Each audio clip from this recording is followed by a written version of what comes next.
Hey everyone, today I'm going to show you how to make a music video with Higgsfield AI. So this is a simple way to turn an image into a moving visual that matches your song. So first open up the Higgsfield AI website and go to video and select create video. Next, click upload image and choose a clear, high quality picture that fits the mood of your music. So images with good lighting and one main subject usually works best.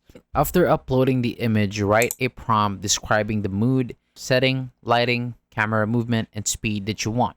So keep it simple and clear, and you can ask for slow cinematic motion for a calm song or fast neon visuals for an energetic track. Next, choose a model that matches the style that you want. So some models look realistic, while others look more animated or stylized. And if you are unsure, use the default option. And finally, click generate and wait for the preview.